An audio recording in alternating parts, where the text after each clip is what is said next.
February 2026 na. Magkano na nga ba ngayon ang mga Kawasaki motorcycle? Yan ang ating aalamin ngayon. Tara! Nandirito po tayo ngayon sa Kawasaki, Tapuac District, Dagupan City, Pangasinan. Magbibigay po tayo ng price update for this month of February. Kaya kung Kawasaki na scooter o di kaya mga motorcycle ang hinahanap mo, para sa iyo ang video na ito. Ito pong nandirito sa harapan, ito po yung ating Kawasaki Brusky 125. Meron po tayo nitong gold color at meron naman po tayo nitong blue color. At ito naman po yung pinakabagong colorway nito pong ating Kawasaki Brusky 125. Meron po tayo nitong gray color at meron din naman po tayo nitong red color. Ito pong ating Kawasaki Brusky 125. Ito pong kanyang main headlight ay astig din yung kanyang dating dahil naka full LED po ito pong kanyang high beam at low beam. At agaw pansin din po ito pong kanyang daytime running light dito. Tapos nagkaroon pa po siya ng additional lights rito po sa bandang itaas. Meron po siyang honeycomb grill design dito po sa bandang itaas. At may nakalagay naman po rito na Brusky na decal. At ito po ay gumagamit ng telescopic fork na black color para po rito sa kanyang front suspension. Naka single rotor disc brake with 2-pot caliper na black color. Itim din po ang kulay nito pong kanyang cast wheel. At ang sukat po ng kanyang gulong rito sa harapan ay mayroong sukat na 80/90-14. Tubeless na rin po yan. At ang presyo po nito pong ating pinakabagong Kawasaki Brusky 125 ay nagkakahalaga po ito ng 77,000 pesos. At kung gusto naman pong kumuha ng hulugan ay kailangan mo pong mag-down payment ng 4,800 pesos. At meron naman po itong monthly installment na 4,217 pesos. So ito po yung newest model. Ito naman po yung naunang labas nito pong ating Kawasaki Brusky 125. So konti lang naman yung kanyang price difference, no? So i-check natin itong naunang Brusky kung ano yung pagkakaiba. Pagdating po sa kanyang headlight design at daytime running light, the same lang din po rito po sa 2025 model. Pero mapapansin natin na iba po yung decals nito pong 2025. Compare po natin dito sa 2024 model. Ayan o. And then may nakalagay po rito na Modenas 125 fuel injection dito sa 2024 model. Habang ito pong ating 2025 model, ang nakalagay po ay 125 fuel injection. At ang price difference po ng dalawa, ito pong isa is 77,000 pesos po siya, yung 2025 version. Habang ito pong ating 2024 version ay 75,000 pesos. Which is meron po silang price difference na 2,000 pesos. At kung gusto naman pong kunin ito ng hulugan, ay kailangan mo pong mag-down payment ng 4,300 pesos. At meron naman po itong monthly installment na 4,140 pesos. At kung naghahanap ka naman po ng pangmalakasan na pwede nating lagyan ng sidecar, pwedeng pang pasada at the same time pwedeng pang daily service, meron po tayo ritong Kawasaki Barako 2. Ito pong ating Kawasaki Barako 2, ito po yung ating kick version. So wala po siyang electric. Ito pong kanyang main headlight ay naka-bulb type po ang kanyang high beam at low beam. Habang naka-pop up naman po ito pong kanyang mga bulb type na turn signals. Gumagamit po ito ng telescopic fork na gray color at meron po siyang rubber protector. Itim po pala ang kulay nito pong kanyang hub at naka-drum brake po ang kanyang front braking system. At ito po ay naka-spokes rim. At ang presyo po nito pong ating Kawasaki Barako 2 na kick version ay nagkakahalaga po ito ng 94,000 pesos. At kung gusto naman pong kumuha ng hulugan, ay kailangan mo pong mag-down payment ng 7,800 pesos. At meron naman po itong monthly installment na 4,937 pesos. So ito pong ating Barako 2 ay meron po itong model variant. So 2 model variant po yung mayroon dito. So ito po yung ating kick version. Mayroon naman po itong electric at kick version. So dual option po yung kanyang starting system. Ito pong kanyang main headlight, the same lang din po rito po sa ating Kawasaki Barako 2 na kick version. Square type po siya, tapos bulb type ang high beam at low beam. Bilugan itong kanyang mga turn signals, the same lang din po yan. Yung kanyang front suspension, gray color din po na telescopic fork, may rubber boots. Itim din po ito pong kanyang hub at naka-drum brake itong kanyang front braking system. At ito po ay naka-spokes rim. At ang presyo po nito pong ating Kawasaki Barako 2 na electric at kick version ay nagkakahalaga po ito ng 98,000 pesos. At kung gusto mo naman pong kumuha ng hulugan ay kailangan mo pong mag-down payment ng 8,000 pesos. At meron naman po itong monthly installment na 5,132 pesos. Kaya po doon po sa ating mga kababayan na balak kumuha nito pong ating Barako 2 ay much better pong kunin ito pong mayroong electric at kick version kumpara doon sa kick version lang. Dahil alam naman natin na ang issue po nitong ating Kawasaki Barako 2 ay hard starting. Kasi nga napakalakas kasi ng kanyang engine. Pero meron po silang ginagawa rito na easy push start lang or easy kick lang po siya. So mayroon tayong mga mekaniko na magagaling na nagko-convert niyan. So ang difference lang naman po ng price nito pong ating Kawasaki Barako 2 na electric at kick ay 98,000 pesos. Habang ito naman pong ating kick version na Barako 2 ay 94,000 pesos. So 94 tapos 98, no? 4,000 pesos lang yung difference. Dito po is meron ka ng electric at kick version.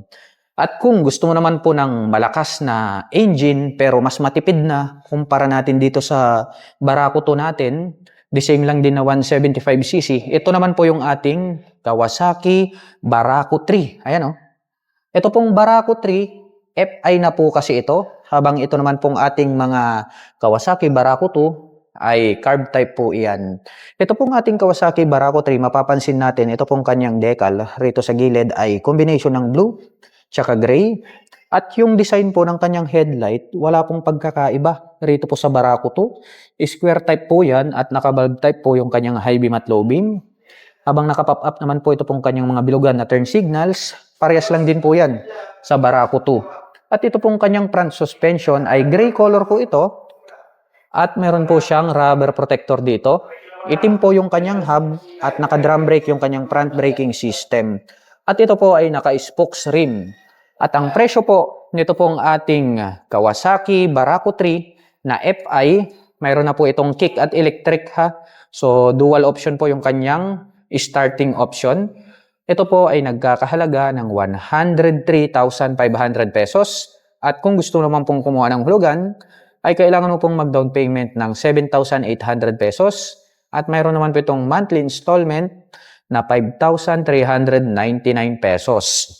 So dito po sa ating Barako series, meron po tayo ritong 3 options, no? Kasi mayroon na po siyang 3 variants. Meron po tayong Kawasaki Barako 2 na kick version, meron po tayong Kawasaki Barako 2 na kick at electric version, at mayroon naman po tayong Kawasaki Barako 3 na FI version, no? Mas matipid kasi naka-fuel injected. At ang kagandahan niyan, meron din po siyang kick at electric version. So meron po siyang kick, meron na rin po siyang electric. So dual option po yung kanyang starting option. Dito naman po sa kabila, kung naghahanap naman po kayo ng mga matitipid na motorsiklo na pwedeng kabitan ng sidecar, pwedeng pang hanap buhay, pwedeng pang daily service, meron po tayo ritong Kawasaki Bajaj CT125.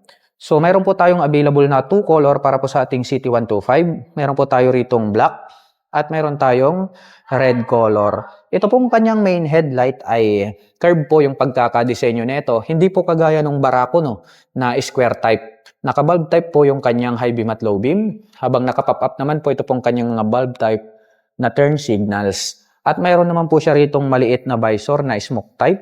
At may nakalagay po rito na decal na Bajaj. At ito pong kanyang front suspension, gray color po ito. Gray color din po pala. Ito pong kanyang hub. At ito po ay naka-drum brake para po rito sa kanyang front braking system.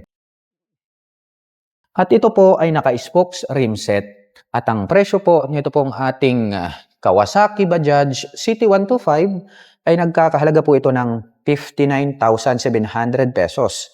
At kung gusto naman pong kumuha ng hulugan ay kailangan mo pong mag-down payment ng 2,800 pesos. At mayroon naman po itong monthly installment na 3,431 pesos. Sa loob po yan ng 3 taon.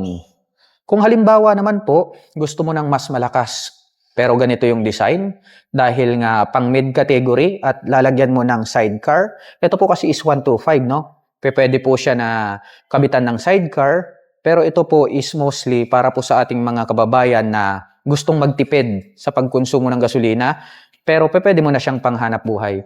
Pero kung gusto mo ng mas malakas-lakas, ayan, pagkakabitan mo ng sidecar, no? Kahit punuin mo yung iyong sidecar, lagyan mo ng 5, kayang-kaya niyang iangat kahit na paakyat yung daan. Dahil ito naman po yung ating Kawasaki City Bajaj 150. So yung isa po is 125, ito naman po yung ating 150cc. Meron po tayo ritong 2 colors na available. Meron tayo nitong red color at black color. Ito pong kanyang main headlight, I-curve po ito. Wala pong pagkakaiba sa 125cc. Naka-bulb type po. Ito pong kanyang high beam at low beam. At bilugan din po itong kanyang mga turn signals. The same lang din po siya dito po sa 125. So ang pagkakaiba lang po pala nito is yung design ng makina. So mas malaki po yung engine nito at mas malakas dahil 150cc po ito. Ito pong kanyang front suspension, gray color po ito. Gray color din po ito pong kanyang hub. The same lang din po rito po sa 125cc. Naka-drum brake po ito pong kanyang braking system. At ito po ay naka-spokes rim set. At ang presyo po nito pong ating Kawasaki City Bajaj 150 ay nagkakahalaga po ito ng 69,500 pesos. At kung gusto mo naman pong kumuha ng hulugan ay kailangan mo pong mag-down payment ng 2,800 pesos. At mayroon naman po itong monthly installment na 3,935 pesos. Sa loob po yan ng 3 taon. At kung mahilig ka namang mag-trail, no? Umakyat sa mga kabundukan, something off-road, ayan, mahilig kang mamundok, ito po yung motorsiklo na bagay sa'yo. Ito naman po yung ating Kawasaki KLX 150S. Ito pong kanyang main headlight, nahahati po ito sa 3. At naka-full LED na po ito pong kanyang high beam at low beam. Naka-pop up naman po ito pong kanyang mga bilugan na turn signals. At ito pong kanyang front suspension, gray color po ito. Meron po siya ritong rubber protector para kapag nag-trail po kayo, no, nag-crossing river, hindi po mapapasukan ng putik ito pong kanyang front suspension. At ito pong kanyang hub ay gray color po ito. At ito po ay gumagamit ng single rotor disc brake na flower design with 2-pot caliper. At ito po ay naka-spokes rim. At ito pong kanyang gulong ay naka-dual purpose pattern tires. At ang sukat naman po nito, ito po ay mayroong sukat na 70 by 100-19. At ang presyo po nito pong ating Kawasaki KLX 150S ay nagkakahalaga po ito ng 124,900 pesos. At kung gusto mo pong kumuha ng hulugan, ay kailangan mo pong mag-down payment ng 24,800 pesos. At meron naman po itong monthly installment na 5,651 pesos. Sa loob po yan ng 3 taon. At para naman po sa mga nakapanood ng video na ito at interesado po kayong maglabas ng mga Kawasaki motorcycle ay maaari nyo po akong i-PM at i-message. At kung naghahanap naman po kayo ng mga accessories gaya po ng crash guard, rear carrier, top box, side panners, motorcycle cover, o kaya helmet, ay ilalagay ko na lang din po yung link dyan po sa description box sa ibaba para hindi na po kayo mahirapang maghanap.